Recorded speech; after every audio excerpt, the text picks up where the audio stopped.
বক্তব্য রাখছেন পরম পূজনীয় শ্রীমৎস্বামী দুর্গানাথানন্দজি মহারাজ, সম্পাদক রামকৃষ্ণ মিশন, কলকাতা।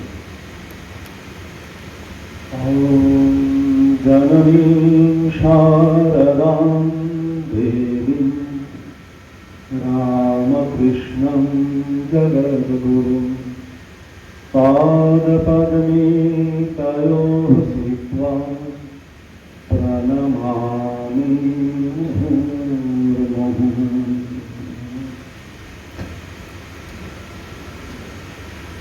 রামকৃষ্ণ মঠ ও রামকৃষ্ণ মিশন গর্বেতা এই কেন্দ্রের অধ্যক্ষ শ্রীমৎ স্বামী কেশবানন্দজি মহারাজকে আমার ভক্তিপূর্ণ প্রণাম জানাই। উপস্থিত স্বামী কৃপানাথানন্দজি মহারাজকে আমার ভক্তিপূর্ণ প্রণাম জানাই। অন্যান্য সমস্ত সাধু কর্মচারী এখানে যারা আছেন তাদেরকেও আমার অসংখ্য নমস্কার জানাই। তার সঙ্গে মঞ্চে উপবিষ্ট স্বামী সুপ্রসন্নানন্দজিকেও আমার শুভেচ্ছা, ভালোবাসা, নমস্কার। আর আমার সামনে উপস্থিত শ্রী শ্রী ঠাকুর ও মায়ের সন্তান, তাদের প্রত্যেককে আমার সশ্রদ্ধ নমস্কার। আজকে আমরা এখানে উপস্থিত হয়েছি ভক্ত সম্মেলনে। ভক্ত মানে হলো, ঠাকুর বলছেন যে ভক্ত হলো ভগবানের বৈঠকখানা। আমাদের প্রত্যেকের ভিতরটাই বৈঠকখানা। কার? ঠাকুরের। ঠাকুরের বৈঠকখানা। আমি মানি আর না মানি, আমাদের হৃদয়ের মধ্যে তিনি বসে রয়েছেন, সবসময় তিনি বসে রয়েছেন। আর শ্রী শ্রী ঠাকুর এই যুগের অবতার। তিনি এসে দেখিয়ে দিয়ে গেছেন আমাদেরকে, মনে করিয়ে দিয়ে গেছেন আমরা কি জন্য এখানে এসেছি, মানে কি জন্য পৃথিবীতে এই মনুষ্য শরীর ধারণ করে এসেছি, কেন জন্মগ্রহণ করেছি, তার উদ্দেশ্যটা কি তিনি বলে দিয়ে গেছেন। একটু আগে আমরা কথা মতো করছিলাম। তো যা উদ্দেশ্য, সেই উদ্দেশ্যে পৌঁছানোর জন্য কি করতে হবে তিনি নিজে করে দিয়ে গেছেন। আবার এছাড়াও সঙ্গে নিয়ে এসেছেন শ্রী শ্রী মাকে। মা হচ্ছেন শ্রী শ্রী ঠাকুরের প্র্যাকটিক্যাল রূপ, মানে তিনি হাতে কলমে করে দেখিয়ে দিয়েছেন কি কি করতে হবে। কারণ আমরা সবাই সংসারী জীব, সংসারের মধ্যে থাকতে হবে, সামাজিক জীব তো, সমাজের মধ্যে থাকতে হবে, বিভিন্ন রকম সমস্যা নিয়ে থাকতে হবে, সেগুলোর সমাধান আমাদেরকে বার করে নিতে হবে, আবার ঈশ্বর লাভ করতে হবে, করে মুক্তি লাভ করতে হবে। তা না হলে নিস্তার নাই, দুঃখ কষ্টের শেষ নাই। তো এই কিভাবে করব সেগুলি ঠাকুর নিজে তার বিশুদ্ধ সত্য দিয়ে তৈরি শরীর, সেখান থেকে যতটা পেরেছেন তিনি দেখিয়ে দিয়ে গেছেন। এরপরেও আবার মাকে বললেন যে তুমি থাকো, এই কলকাতার লোকগুলো কিলবিল করছে, তাদের দেখতে হবে না। মানে কলকাতার লোক শুধু কলকাতার নয়, এই সব তো আমাদের দেখার জন্য মাকে রেখে দিয়েছিলেন। আর মা নিজে প্র্যাকটিক্যাল করে ঠাকুরের ভাবটা দেখিয়ে দিয়েছেন আমাদেরকে কিভাবে চলতে হবে। স্বামীজি তিনি সেটিকে ভাষ্য করে, ব্যাখ্যা করে, সুন্দর করে দেশে বিদেশে চারদিকে ছড়িয়ে দিয়েছেন। তো আমরা একবার একজন ঠাকুরের পার্শ্বদ বলছেন যে বাপের চেয়ে মা দয়ালু, মাকেই বেশি ভালো লাগে। আমাদের বাড়িতেও হয় না যে ঠাকুরকে বলার আগে আগে মাকে বলি, মা যেন আমাদেরকে কাছের চোখ। মাকে বললে মা যেন সহজে শুনবেন, আর ঠাকুরকে বললে কি জানি শুনবেন কিনা। মনে পড়ে একটা কথা স্বামী আত্মস্থানন্দজি মহারাজের, তা তিনি একদিন বলছেন কথায় কথায়, বুঝলি এই মা ছিল বলে সংঘ চলছে, তা নাহলে ঠাকুরের কর্ম নয়। কেন মহারাজ? ঠাকুরের তো আমাদের সব, ঠাকুরের মন্দিরে বসে রয়েছেন তিনি। বলছে সে তো চোখটি খুলে আছে না বন্ধ করে আছে বোঝা যাচ্ছে না, এইটুকু কোথায় খোলা আছে, চুপচাপ বসে একেবারে তো সমাজে কখনো, সে তো কিছুটা হুঁশ কোথায় আছে জানি না, এই জগতে বোধহয় তার হুঁশ নাই। ওই মা আমাদের আছে, সেই জন্য বড় বড় চোখ করে একদম সবাইকার দিকে দৃষ্টি তার, কে কি করছে, কি করতে হবে। মা দুটি পা বার করে রেখে দিয়েছেন ভক্তের জন্য, সব দিকে দৃষ্টি। মা আছেন বলেই এই সব চলছে। তো এই মা হচ্ছে আমাদের এই রকম। মাকে আমরা জানি, মানে দেখেছি, মানে মায়ের কথা পড়ে বুঝেছি যে মা নিজে বলছেন যে ঠাকুরকে পর্যন্ত চ্যালেঞ্জ করে দিচ্ছেন, যে ঠাকুর যখন বললেন যে অমুককে তুমি কেন খাবার দিলে, জানো না ও দুশ্চরিত্রা মহিলা, তুমি নিয়ে আমার খাবার নিয়ে আসবে। মা বলে তা তো পারবো না। ছেলে যদি আমাকে যদি কেউ মা বলে ডেকে চায়, আমি না করতে পারবো না। তার মানে ঠাকুর যিনি হচ্ছেন শ্রী শ্রী মায়ের সব থেকে আপনার জন, তিনি হচ্ছেন তার স্বামী, তার প্রভু, তার ইষ্ট সবকিছু। সেই ঠাকুরকে তিনি বলছেন আমি তোমার কথা শুনতে পারবো না, যদি কেউ আমাকে মা বলে ডাকে আমি তোমার কথা শুনতে পারবো না, তাকে দিতেই দেবই। এইরকম মা আমাদের। তার মানে মা আমাদের যদি একবার মা বলে দেখেছি, তখন তিনি কোল বাড়িয়ে বসে রয়েছেন। কেবলমাত্র তার কাছে যারা দীক্ষা নিয়েছে কেবল তাদেরই মা নন, সকলে যে মা বলে ডাকবে, এটি দেখার মতো। মা বলছে যে আমাকে মা বলে ডাকবে আমি না করতে পারবো না, একদম পরিষ্কার চ্যালেঞ্জ ঠাকুরের কাছে। এইরকম মা আমরা পেয়েছি। তা সেই রকম মা কি বলছেন আমাদের জন্য? আমরা তো এই সংসারে জ্বলে পুড়ে মরছি। কেউ যখন জিজ্ঞেস করে কি কেমন আছেন, ভালো আছেন তো, কথার কথা বলি হ্যাঁ হ্যাঁ হ্যাঁ ভালো আছি, আর মনে মনে বলি আর কি ভালো যে আছি, এই তো বাড়িতে এটি আসতে এখানে যে কি বিপদ, বাড়িতে অমুক জনের মুখ ভার হয়ে গেল, অমুক জন তো এখানেই চলে গেল, ওর সঙ্গে 3 দিন কথা নাই, এই আমাকে দেখলে ওদিকে ঘুরে চলে যায়, যা বাদ দেবো সেটাই করে, আর বাইরে লোকেদের সঙ্গে প্রতিবেশী লোকের সঙ্গে তো এরকম অবস্থা, কি যে ভালো আছি সে তো আর কেউ বুঝবে না, কাকে আর বলবো। তখন এইসব মনে মনে আমরা করি। এখন এই যে ভালো থাকা, মা এলেন বললেন ছেলে যদি আমার ছেলে ধুলো কাদা লেগে থাকে তাহলে আমাকেই তো তাকে করে ধুলো কাদা ঝেড়ে কোলে নিতে হবে, নিচ্ছিল তাই, এইসব বলছিল তাই। কিন্তু আমাদের এরকম অবস্থা কেন হবে? কেননা আমাদের বাড়িতে যেমন ছেলে মেয়ে থাকে না, তাদের যদি কথা না শোনে, যা তুই যা পারিস করবে, আর আমি জানি না যা পারিস করে, তুই হাত পা ভাঙ, যা খুশি কর, যা কষ্ট পাবি পাবি, তখন আর আমি কিছু দেখবো না, যা এই করি। আমাদের এখন এই অবস্থা। মায়ের কথা যদি না শুনি তাহলে পরে কি করে আমরা পাবো? মায়ের কথা তো শুনতে হবে। কারণ মায়ের কথা কি? আমরা মায়ের তো অনেক কথা আছে, আমরা ছোট্ট করে একটুখানি আমরা আজকে এই ভক্ত সম্মেলনের অল্প সময় তার মধ্যে আমরা ছোট্ট একটুখানি করে আলোচনা করি। আমরা যখন রান্না করি, বাঙালির রান্না সব থেকে সুস্বাদু হয়, জানেন তো? সারা ভারতবর্ষের মধ্যে বাঙালির মতো রান্না কেউ করতে পারে। তো বাঙালির রান্নাতে অনেক রকম ফোড়ন ইউজ করা হয়। তার মধ্যে 5 ফোড়ন আছে না, 5 ফোড়ন। ঠাকুরও বলছেন একবার যে যখন আমার পুকুরে গেছেন, রাঁধুনি নাকি ছিল না, তখন বলছে ঠিক আছে রাঁধুনি নেই, ওই দিন চালিয়ে দাও না। তখন ঠাকুর সঙ্গে সঙ্গে সে কি গো, তোমাদের এই 5 ফোড়নের এই গন্ধ শুকিয়ে খাবো বলেই এখানে আসি, আর নেই নাই নিয়ে এসো, 2 পয়সা আনিয়ে নাও। তার মানে সবটা দরকার। তো আমরা মায়ের কথাগুলোকে 5টা মাত্র ভাগে ভাগ করে দিচ্ছি, ছোট্ট করে 5টা কথাকে নিয়ে আমরা চেষ্টা করি আজকে এই ছোট্ট আলোচনা। 5টা পয়েন্ট কি কি? প্রথম হচ্ছে সম্মান। প্রথম হলো সম্মান, দ্বিতীয় হলো সহ্য, তৃতীয় হলো সন্তোষ। 3টে সব: সম্মান, সহ্য, সন্তোষ।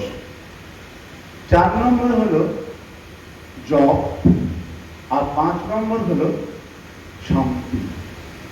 এই 5টা পয়েন্ট, অর্থাৎ সম্পর্ক, সহ্য, সন্তোষ, জপ আর শান্তি। মা বলছেন যে দেখুন আমাদের যে যত রকম অশান্তি হয় না, প্রত্যেকটি অশান্তি যদি আমরা অরিজিন খুঁজতে যাই, কোথা থেকে হচ্ছে দেখবো যে আমাদের মধ্যে সম্পর্ক, রিলেশন। যদি সম্পর্ক ঠিক থাকে তাহলে খুব আপনার জন, আপনি যা বলবেন তাতেই হ্যাঁ, যদি ভুল বলেন তাহলে হ্যাঁ হ্যাঁ ঠিক ঠিক।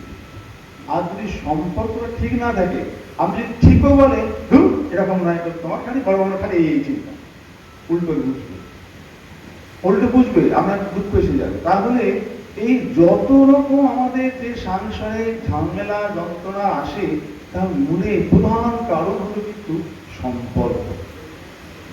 মা একটা কথা বলছেন যে যাকে যা সম্মান দেবার তাকে সেটি দিয়ে দেওয়া উচিত, যার যা সম্মান তাকে তা দিতে হয়। মা মা বলছে যার যা সম্মান তাকে তা দিতে হয়। মা এবার কার কি সম্মান কি করে বুঝবো না? মা এক জায়গায় বলছে জগতে কেউ তোমার পর নয় মা, জগৎকে আপনার করে নিতে শেখো। অর্থাৎ প্রত্যেকেই আমার আপনজন, আপনজনকে আমরা কেমন সম্মান দিই, কেমন সম্মান দেওয়া উচিত, মানে তাকে সবসময় বড় করা উচিত, তাকে সেই সম্মান দিয়ে কথা বলতে হবে, মানে তার প্রতি ভালোবাসা দরকার। যদি ভালোবাসা না থাকে তাহলে পরে হবে না। মাকে দেখি, আমরা মাকে দেখি সবাইকার প্রতি ভালোবাসা, সকলকে, এমনকি তখন ব্রিটিশ প্রিয়, যখন ইংরেজদের সম্বন্ধে কোনো কথা হচ্ছে সেখানেও তিনি বলছেন বাবা আমি তো ওদেরও মা। এই যে ভালোবাসছে। আবার পশু পাখিদেরকে, বিড়ালকে নিয়ে জ্ঞান মহের সঙ্গে কথা, কারণ জ্ঞান মহারাজ তো বিড়াল পছন্দ করে না, তাকে তাড়িয়ে দিতে পারলে বাঁচে। মা যাচ্ছেন উদ্বোধনে জয়রামবাটি ছেড়ে, সেখানে জ্ঞান মহারাজ আছে, জানি যে আমি চলে গেলে জ্ঞান তাহলে বিড়ালকে তাড়িয়ে দেবে, খেতে দেবে না। তিনি বলি বাবা জ্ঞান, আমি ওদের মধ্যেও আছি, ওদের তো চাল নিয়ে ওদের জন্য, তাহলে অন্য লোকের বাড়ি খেতে যাবে। এই যে প্রত্যেকের প্রতি ভালোবাসা তার। আবার বলছেন যে ঝাঁট দেওয়ার পর ঝাঁটাকে ফেলে দিয়েছে বাইরে, চুলে ফেলে দিল, পাশে ফেলে রেখে দিল। তখন মা বলছেন বাবা যার যা সম্মান তাকে সেটি দিতে হয়। এই ঝাঁটাটি না থাকলে তো জায়গাটি পরিষ্কার হতো না, তাহলে ওই ঝাঁটাটিরও তো একটা সম্মান আছে, তাকে ঠিক জায়গায় রেখে দিতে হয়। এই যে সম্মান, দেখুন প্রত্যেকটার মধ্যে, প্রত্যেক মানুষের মধ্যে সেই এক ঈশ্বর রয়েছে, সেই আমার প্রভু, যিনি সেই সচ্চিদানন্দময়, তিনি বা আমার ইষ্ট, সেই ঠাকুর রয়েছেন, নারায়ণ রয়েছেন। ঠাকুর বলছেন কি সর্বমতে সেই নারায়ণ দর্শন করতে হয়। ঠাকুর বলছেন যে সকলের মধ্যে সেই তিনিই আছেন, দুষ্টরূপী নারায়ণ, ছলরূপী নারায়ণ, তাদের মতো নারায়ণ, নারায়ণ যিনি তাদের দূর থেকে প্রণাম করবেন। সকলের সঙ্গে গলাগলি চলে না, কিন্তু প্রত্যেককে সম্মান করতে হবে। তিনি বলছেন যে ওই জন্য যে যারা দুষ্ট লোক তাদের থেকে তফাৎ থাকতে হয়। সংসারে থাকতে গেলে এরকম হবে, দুষ্ট লোক থাকতেই পারে, তখন তাদেরকে তফাৎ থাকবো, কিন্তু দূর থেকে প্রণাম করতে হবে। দূর থেকে তাকে গালিগালাজ দিতে বলেননি, কিন্তু গালিগালাজ দিতে বলেননি বা তাদের বিরুদ্ধে যত কিছু তা নয়, প্রণাম।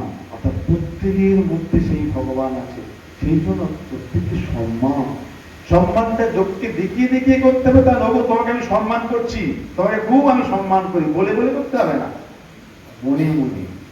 অর্থাৎ নিজের ভিতরে ভালোবাসা হচ্ছে খুব ভিতরের জিনিস। আমরা অনেকে মনে করি লোককে যদি বলি যে ও তোমাকে আমি খুব ভালোবাসি, বুঝলে তাহলে সে বোধহয় আপনার হয়ে যাবে, তা হবে না।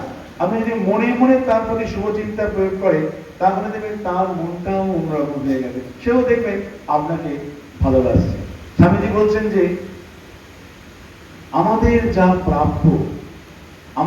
প্রাপ্য সেটিকে আমাদের থেকে দিতে যদি না পাওয়া থেকে, মানে সেখান থেকে আমাদেরকে সরাতে পারে এমন কোনো জীবনে কোনো শক্তি নেই। আমরা যদি যাকে যেমন দেব তেমন পাবো।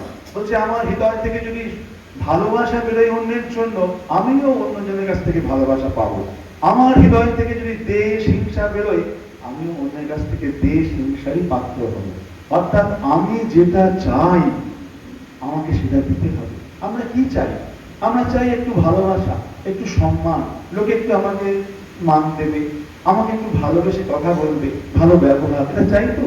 কে আর চাই যে আমাকে খারাপ কথা বলুক, আমাকে সবসময় অন্যরকম ভাবে গালিগালাজ দিয়ে কথা বলুক, টোন বিক্রি করে বলুক, বা এরকম আর চোখে এইভাবে বলুক, কেউ চাই না। তাহলে যখন ওটা চাই না তখন আমাকে ওইটাই দিতে হবে। আমি যদি ওটা দিই তাহলে পরে ওইটাই ফিরে আসবে। আমি যদি অন্যকে সম্মান দিই আমিও সম্মান পাবো। অন্যের প্রতি যদি ভালোবাসা আমার হৃদয় থেকে বেরোয় আমিও ভালোবাসাই অন্যের কাছ থেকেও ভালোবাসা পাবো। অর্থাৎ এই জায়গাটা মা যে দেখিয়েছেন প্রত্যেকের প্রতি তার ভালোবাসা। যে তুতে টাকা তামচা তার যেমন ছেলে শরৎ সেই ছেলে বলছে, হ্যাঁ, তার কাছে প্রত্যেকে সমান। এমনকি টিয়া পাখিটা পর্যন্ত বাছুরটি পর্যন্ত ডাকছে হ্যাঁ মা যাই মা যাই যাই এক্ষুনি। এই যে তার প্রতি ভালোবাসা, প্রত্যেকের প্রতি ভালোবাসা এটি মা নিজের জীবনে দেখিয়ে দিয়ে গেছে। আর এই ভালোবাসা যদি আমাদের থাকে, যদি অন্যকে সম্মান করতে পারি, তাহলে পরে এটি একটি হলো আমাদের জীবনে সুস্থভাবে শান্তিতে বাঁচিয়ে বেঁচে থাকার জন্য একটা ফলন। এটি একটি প্রথম একটা হলো সম্মান, দ্বিতীয় হলো সহ্য। আমাদের অনেক সময়তেই হয় যে এমন একটা কথা বলে দিল যেটা আমি চাই না। আমি সবসময় চাই যে প্রত্যেকে আমাকে ভালো কথা বলবে, প্রত্যেকে আমি যেমনটি চাই তেমনটি করবে, প্রত্যেকেই আমার মতন করে চলবে, আমার যেমন চিন্তাধারা তারও সেই চিন্তাধারা হবে, আমরা এরকম চাই। কিন্তু দেখুন আমরা আমাদের নিজেদের মনকেই কন্ট্রোল করতে পারি না। আমাদের মনের মধ্যে হাজার রকম জিনিস আসছে যাচ্ছে, যা ইচ্ছা তাই মনকে তোলপাড় করে দিচ্ছে, কিন্তু আমাদের কোনো ক্ষমতা নাই, সেদিকে আটকানোর ক্ষমতা আমাদের নাই। তাহলে আমাদের নিজেদের মনকেই যখন আমরা কন্ট্রোল করতে পারি না, আমরা একজনকে একটা কথা বললাম, বলার পরে ভাবলাম না বললে ভালো হতো, কেন বলে ফেললাম। একটা কাজ করার পর তারপর ওটা না করি ভালো হতো, কেন বলে ফেললাম। এই যে আমরা নিজেরাই নিজেদেরকে যখন কন্ট্রোল করতে পারি না, তাহলে অন্যজন আমার মতন হবে এটা কি করে আশা করি? অথবা এমনটি কোনোদিন হবে না, এমনটি কখনো হবে না।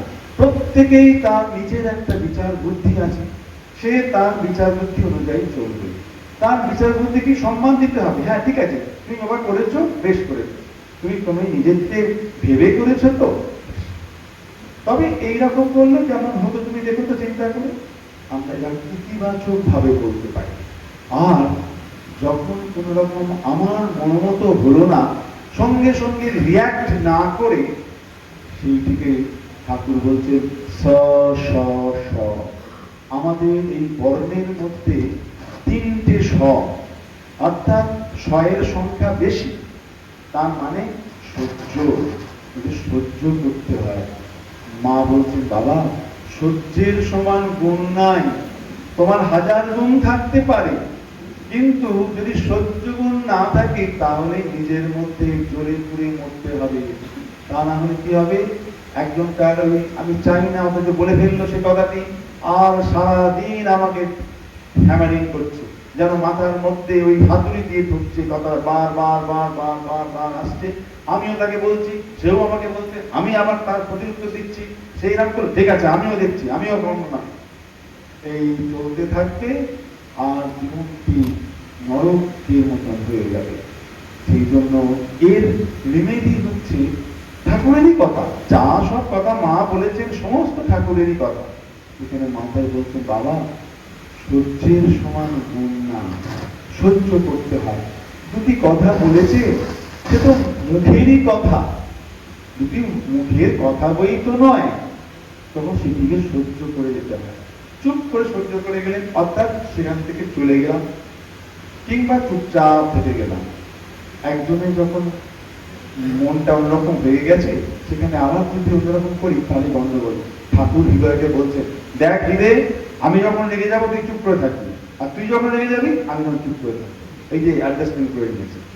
তো ওই রকম ভাব আমাদেরকে মনকে বলে দিতে হবে, না মন এখন আর এরকম নয়, ও রেগে গেছে থাক, ওটা বলছে বলে যাক আর চুপচাপ শুনে যাবে। তো এইরকম কোনো সহ্য গুণ, সহ্যের সমান গুণ নাই। তাই জন্য মায়ের দ্বিতীয় গুণ হচ্ছে সহ্য। আর দ্বিতীয় 3 নম্বর হচ্ছে, প্রথমে হলো হ্যাঁ সম্পর্ক, দ্বিতীয় হলো সহ্য, তৃতীয় হলো সন্তোষ।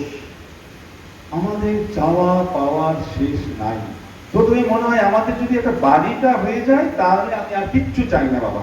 বাড়িটা হওয়ার পর মনে হবে যেন একটা গাড়ি না হলে কি চলে, একটা গাড়ি হলে, তারপরে না ছেলেটার যদি একটা গভর্নমেন্ট সার্ভিস ভালো একটা হয় পেয়ে যায় তাহলে আমার আর কিচ্ছু চাই না। ছেলেটা চাইলে আরে ছেলেটা তো বিয়ে দিতে হবে, ভালো একটা বৌমা না হলে পরে কি চলে, তারপরে বৌমা হলো, তারপরে আবার তাদের নাতিপুতি, এর একটার পর একটা লেগেই আছে, আমাদের চাওয়া পাওয়া শেষ নাই। যতই আমরা চাইবো একটা পেলাম তখন মনে হচ্ছে যে আহা এইটা না আরেকটু ভালো হলে ভালো হতো। আবার যদি না পাই ও এটা হলো না, দু কি হচ্ছে, আমাদের চাওয়া পাওয়া শেষ নাই। ওই জন্য শাস্ত্রে বলে আগুনে যেমন ঘি, ঘি জ্বাললে আগুন কোনোদিন নিভবে না, আরো বেড়ে যাবে। সেরকম আমাদের এই পাওয়া চাওয়া পাওয়া এটিও হুড় করে বাড়তে থাকে। এইরকম ভাবে যখন বাড়তে থাকবে, আমিও যদি তাতে ঘি ঢালতে থাকি তাহলে এই বাসনা আমাদের কোনোদিন কমবে না। একজন বলবে যে মা শুনেছি রথে, এই জগন্নাথ দেবের রথ হচ্ছে না, তাতে রথের চাকাটা পড়ে যায় নিচে মারা যায়, তা নাকি মুক্তি হয়ে যায়, মুক্তি লাভ হয় তাদের। মা বলে তবে বাবা নির্বাসনা না হলে মুক্তি নাই। একবারে সোজা কথা মায়ের, নির্বাসনা না হলে মুক্তি নাই। কিসের মুক্তি? এই দুঃখ কষ্ট থেকে মুক্তি, এই জন্ম মৃত্যু জরা ব্যাধি থেকে মুক্তি। এই মুক্তি পেতে গেলে নির্বাসনা দরকার। তো নির্বাসনা আসবে কি করে? যা পেয়েছো তাতে সন্তুষ্ট থাকো। কেন আমি পাবো না? ও পেয়েছে আমি কি পেতে পারি না? তাহলে আমি চাইতে পারি না? আমিও তো একজন মানুষ, আমিও এখানে জন্মগ্রহণ করেছি, আমার একে চাইতে নেই। প্রত্যেকটি মানুষ তার নিজের নিজের কর্ম অনুযায়ী পেয়ে থাকে, তার যেটি প্রাপ্য সে সেটি পাচ্ছে। আমি যখন পাচ্ছি এতে ভাববো যে এটি আমার প্রারব্ধ, সুখ আনন্দ পেলে এটি আমার প্রারব্ধ, আমি অর্জন করেছি, আমি ভালো কাজ করেছি বলে এই আনন্দ পাচ্ছি। দুঃখ পাচ্ছি, এটি আমার প্রারব্ধ ভোগ হচ্ছে। মা বলছেন বাবা জীবনের কষ্ট কি বস্তু বুঝলাম না। সেই মানুষটি আমরা দেখতে পাই তার ছোট্টবেলা থেকে কি পরিমাণ কষ্ট পেয়ে আসছে। কোথায় জয়রামবাটি থেকে হাঁটতে হাঁটতে দক্ষিণেশ্বরে গেলে তারপরে ঠাকুরের পুরে গিয়ে হাত ভেঙে গেল। ঠাকুর বলছে হ্যাঁ গো, তুমি এই বৃহস্পতিবার দিনকে এসছো বারবেলা, সেই জন্যই সব হলো, তুমি যাত্রা বদলে এসো। চিন্তা করো কোথায় দক্ষিণেশ্বর আর কোথায় জয়রামবাটি, যাত্রা বদলাতে আবার জয়রামবাটি আসতে। নহবতে থাকার জায়গা হয়েছে, ছোট্ট এইটুকুনি ঘর, মাথা ঠুকে ঠুকে, মা তো আর বেটে মানুষ ছিলেন না, ভালো প্রমাণ সাইজের, বেশ লম্বা চড়া লম্বা ছিল। চৌকাটে মাথা ঠুকে ঠুকে মাথা ফুলে যাচ্ছে। তারপরে সেই ছোট্ট ঘরের মধ্যে আবার একা নয়, তার সঙ্গে লক্ষ্মী দিদি আছে, কোনদিন গোলাম তখন নাম ওরকম হয়নি, কিন্তু ভক্তরা বিভিন্ন রকম ভক্ত এসে মায়েরাই এসে তার সঙ্গে থাকছে। এমনি ব্যাকা হয়ে কুকুরে এরকম করে শুয়ে আছে, ওপরেতে আবার সেই কই মাছ ভেজচ্ছে, সেটা আবার জল ছটকাট ছিটাচ্ছে, কত রকমের অবস্থা। সব থেকে বড় সমস্যা, বড় কষ্টের ব্যাপার যেটা, সকালবেলা সূর্য উদয়ের আগে তার শৌচাদি ক্রিয়া সব সেরে দিতে হবে, স্নান টান শৌচাদি ক্রিয়া সেরে নিয়ে সেই যে নহবতে ঢুকলে এরপর যদি শৌচ পায় উপায় নেই।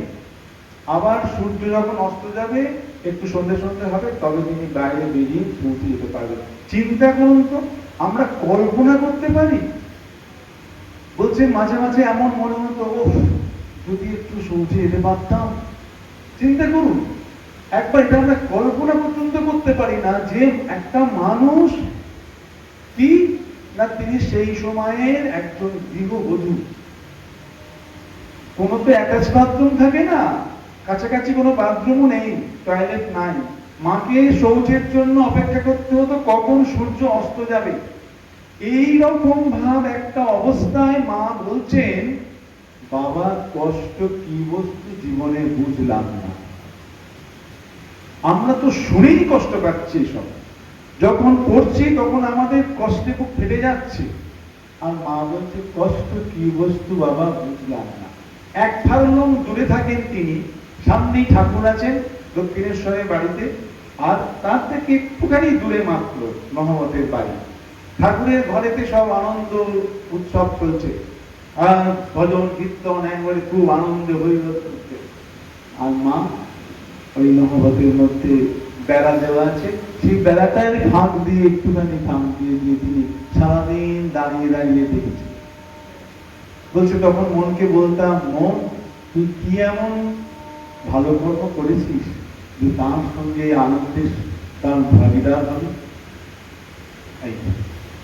এই যে যা যখন যেমন পেয়েছে, শ্যামপুকুর বাড়িতে থাকার জায়গাই নেই, 1.5 ফুট উঁচু উঁচু সব সিঁড়ি, সেই সিঁড়ির উপরেতে একটা ছোট্ট এরকম জায়গা, সেইখানে ঠাকুরের তথ্য তৈরি করছে, ঠাকুরের সেবা করে যাচ্ছে, একবার কোনো কথা নাই, কোনো কথা নাই।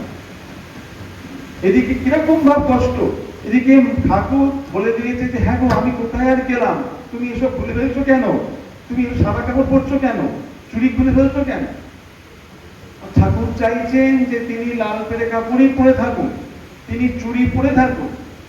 আর এদিকে সেই সময়কার অবস্থা নেবার চিন্তা করে দেখুন, যে সময় পল্লী গ্রামের মধ্যে একজন বিধবা মানুষ তিনি যদি লাল পেরে কাপড় পরে থাকেন, চুড়ি পরে থাকেন সোনার হাতে, তাহলে কিরকম ভাব অপযশ তাকে ভোগ করতে হয়, অপমান।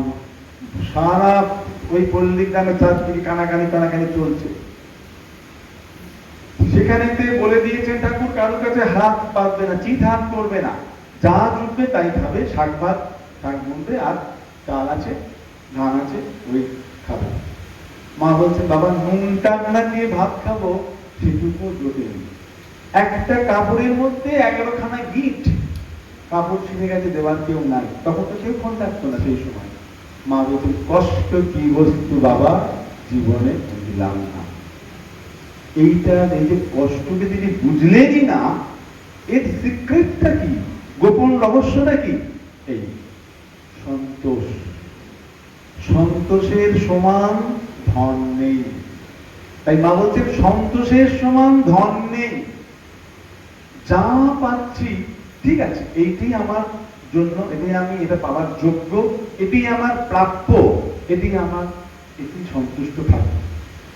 চাইতে গেলেই দুঃখ, ভাবছি সুখ পাবো, কিন্তু সুখের সঙ্গে 10% সুখ আর 90% দুঃখ, হয়তো সঙ্গে সঙ্গে কিংবা পরে। তার থেকে যা পেয়েছি, যা ভগবান আমাকে দিয়েছে, যা আমার পদার্থ ছিল, এইগুলোকে ভেবে ওইটাতেই সন্তুষ্ট থাকা, এইগুলো সন্তোষ। তাই জন্য মা বলছেন বাবা ঝড়ে একটু পাতার মতন পড়ে থাকা। ঠাকুর বলছেন যদৃচ্ছা লাভই ভালো।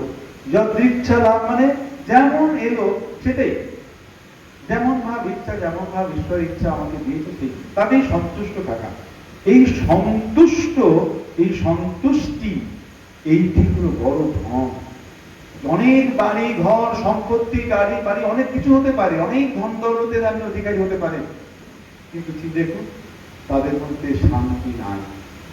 যার হয়তো অল্প, খুব সামান্য, সাধারণ জীবনযাপনের জন্য যেটুকু দরকার তার সেগুলি আছে, কিন্তু সন্তোষ আছে, সে শান্তিতে আছে। এই জন্য মা বলতেন বাবা সন্তোষের সমান ধন নেই।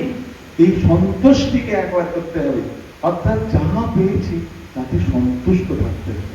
এই যে মায়ের আরেকটি ধরন, 3টে হয়ে গেল। প্রথমে হলো সম্মান, দ্বিতীয় হলো সহ্য, তৃতীয় হলো সন্তোষ। আচ্ছা শুধু এইগুলো হলেই হবে? আমি তো চাই লোককে সম্মান দিতে চাই, আমি চাই সহ্য করতে চাই, আমি সন্তুষ্ট থাকতে চাই, কিন্তু মন তো হয় না, করে ফেলি। তাহলে কি করবো? ওই জন্য মা বলছেন দেখো ভগবানকে ধরতে হবে।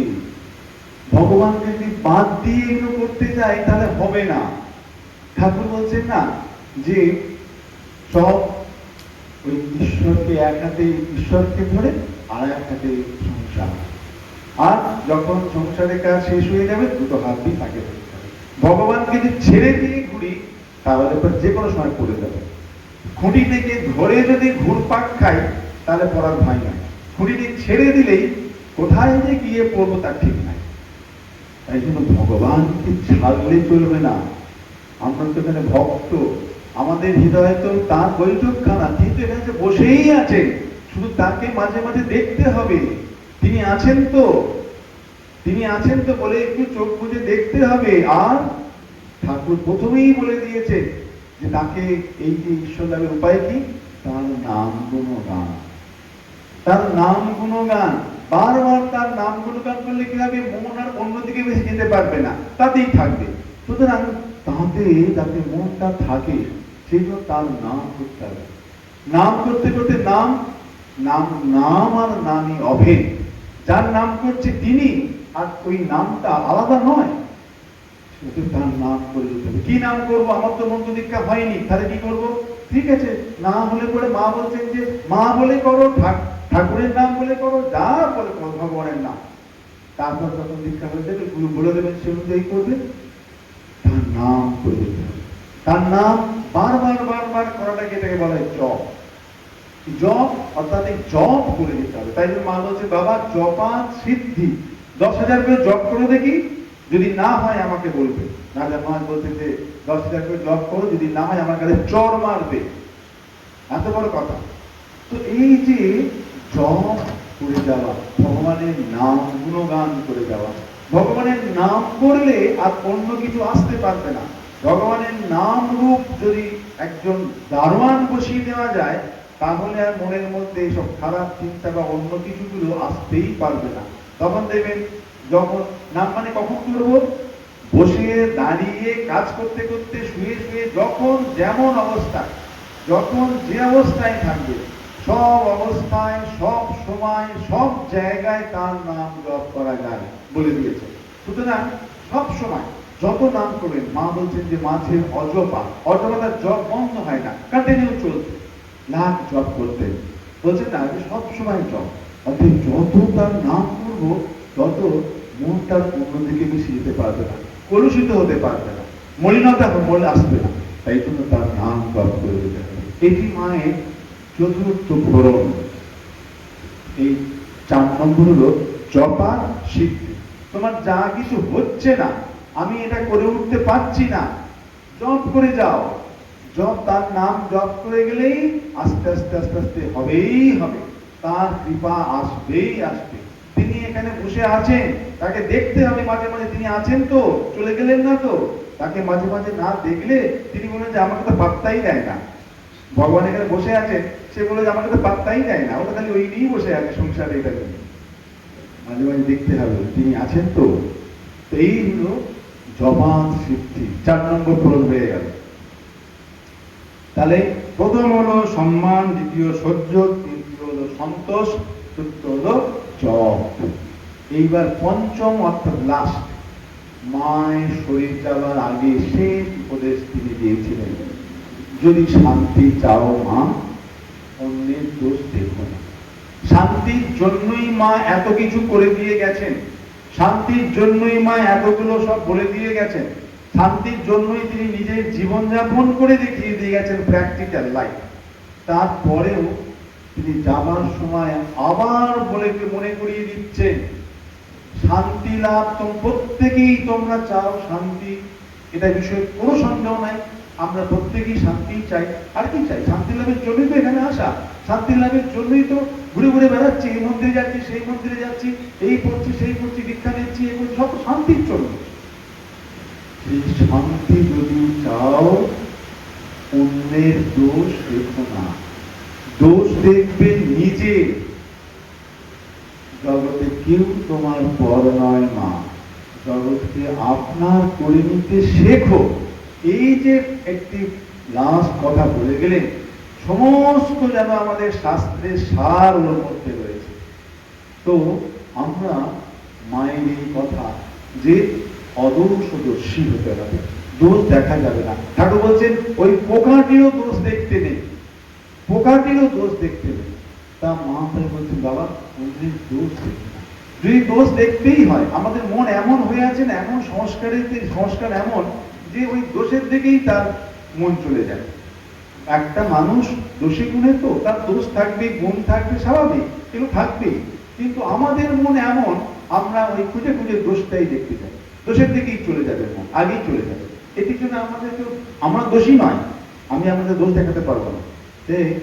আমাদের এটা হচ্ছে সংস্কার, এত বছর ধরে এত জন্ম জন্ম ধরে করে এসেছি তো, সেই জন্য দোষের দিকে আগে চলে যায়। তাহলে এখান থেকে বেরিয়ে আসবো কি করে? তার উপায় হচ্ছে, মা বলছেন যে দোষ দেখবে নিজে। আমি দোষ করলাম না তো দোষ দেবো কি করে? না, আমি যে অন্যের দোষ দেখছি এটাই তো দোষের, সেই জন্য আমিই দোষী। তাহলে অন্যজন যে আমার সামনে দোষ করছে তাকে কি বলবো? সে দোষ করেই যাবে, আমি কিছু বলবো না? না, এখানেতে দুটি কথা। একটা হচ্ছে, যখন অন্যকে বলার বলার আমার প্রয়োজন বলতে হবেই, তখন তাকে ইতিবাচক ভাবে বলতে হবে,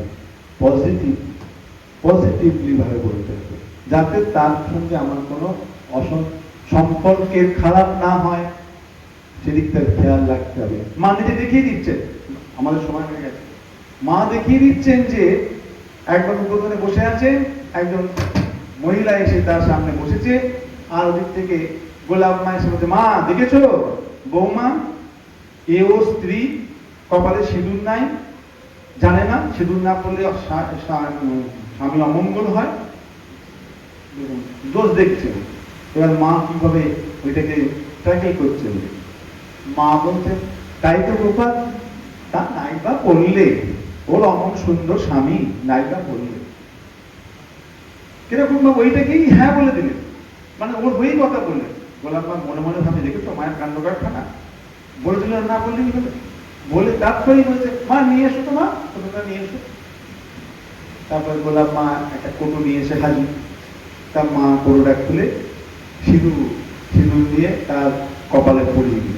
দেখলো মা বেশ লাগছে, মা পড়বে, ভালো লাগছে, খুব সুন্দর লাগছে, পড়বে। এখন ওই তখন যদি মা ওকে বলতেন যে হ্যাঁ বৌমা ঠিকই, তুমি এরকম ঠিক করোনি, তুমি এরকম বা পড়বে, এটা তোমরা কেন পড়ো না, পড়বে, পড়া উচিত তোমাদের, কেন পড়ো না, বকতো, তাহলে বলতো যে ধুর, মায়ের কাছে এসেছি খালি আমার সিঁদুরের দিকেই লক্ষ্য, আর কিছু যেতে পারছে না। তখন এরকম ভাব বলতো, আর আসতো না, দূর যাবো না। কিন্তু এমন ভাবে মা বললেন যে তারপর থেকে তার সিঁদুর পড়া শুরু হয়ে গেল। সিঁদুর পড়াটাও শুরু হলো, অথচ দুজনে মিলে তার সম্পর্কটাও দৃঢ় হলো, আরো মায়ের সঙ্গে তার সম্পর্ক ভালো হয়ে গেল। এই হচ্ছে মা, এই রকম ভাব তিনি করতে বলছেন আমাদের। অর্থাৎ ইতিবাচক ভাবে আমাদের সংসারে যে থাকবেই, একজন মানুষ তো ভুল করতেই পারে, আপনার তো ভুল করতে পারে না, তাকে বলতে হবে। বলবো কিভাবে বলবো? ইতিবাচক ভাবে, শান্ত ভাবে। সে শান্ত হয়ে গেল, তারপর আস্তে আস্তে বাবা যেটা করেছি তুমি ভালোই করেছো, তুমি তো নিজের বুদ্ধি থেকেই করেছো, তোকেও অন্য কিছু ভাবে হয়নি, তুমি নিজের বুদ্ধি থেকেই করেছো, ভালো। আচ্ছা, এইরকম ভাবে বললে কেমন হয় আমার মনে হচ্ছিল, জানি না, আমি ভুল হতে পারি।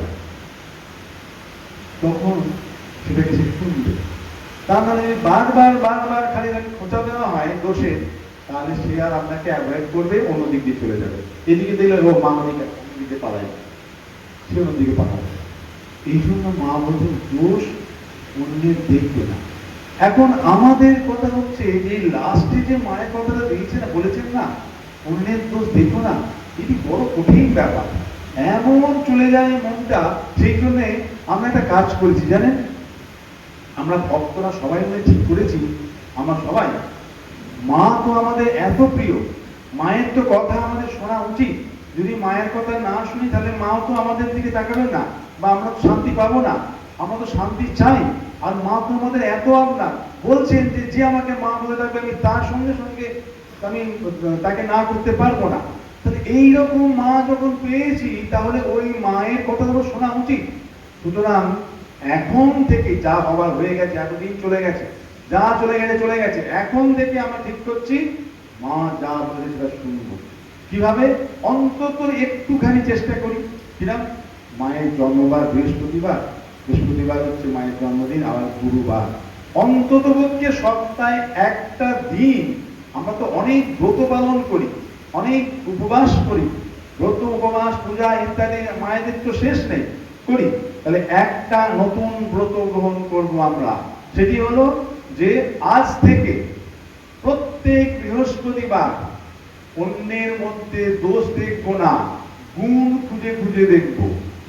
প্রত্যেক মানুষের গুণ কিন্তু আছে, সেটাকে আমরা খুঁজে খুঁজে দেখব, গুণ দেখব। অর্থাৎ গুণযোগ্য করব। গুণযোগ্য প্রত্যেক বৃহস্পতিবার অন্তত একটা দিন। মা আমাদের জন্য এত কিছু কত কষ্ট করে গেলেন, এত বললেন, আমরা মায়ের কথা একটু শোনার চেষ্টা করব না? তাহলে অন্তত আজকে থেকে আজকে আমরা সংকল্প গ্রহণ করব প্রত্যেকে, যে অন্তত সপ্তাহে একটা দিন বৃহস্পতিবার, সেই বৃহস্পতিবার আমরা অন্যের দোষ দেখব না, গুণ দেখব। যেই দোষের কথা মনে এসে যাবে সঙ্গে সঙ্গে ওটা বাদ দিয়ে গুণ, তার কি গুণ আছে খুঁজে খুঁজে বার করবো আর গুণ দেবো। কি আপনারা রাজি? তাহলে সবাই মিলে আমরা আজ থেকে অন্ততপক্ষে বৃহস্পতিবার, মায়ের জন্মবার, সেই দিন মায়ের এই একটি কথা অন্তত আমরা শুনে চলার চেষ্টা করব। আমরা একদিন সপ্তাহে গুণ, অন্যের কেবলমাত্র গুণ দেখব, দোষ দেখব না। এই হলো গুণযোগ্য। আমরা এই গুণযোগ্য করব। প্রথমে 5টা ফোড়ন, 5টা ফোড়নের মধ্যে প্রথম হলো কি? সম্মান, দ্বিতীয় সহ্য, তৃতীয় সন্তোষ, চতুর্থ জপ, আর পঞ্চম শান্তি পেতে গেলে এই 5-4টে লাগবে। আর শান্তি পাওয়ার লাস্ট হলো গুণযোগ্য। এই গুণযোগ্য করে আমরা মায়ের কথা মেনে চলবো আর নিজেদের জীবনে শান্তি লাভ করব। এই প্রতিজ্ঞা রেখে আর শ্রী শ্রী ঠাকুর, মা ও স্বামীজিকে প্রার্থনা করি আমরা যেন তাদের কথা মেনে চলতে পারি, চলে আমরা শান্তি লাভ করতে পারি ও জীবনের উদ্দেশ্যে পৌঁছতে পারি। এই প্রার্থনা রেখে সকলকে আমার সশ্রদ্ধ নমস্কার জানিয়ে শেষ করছি।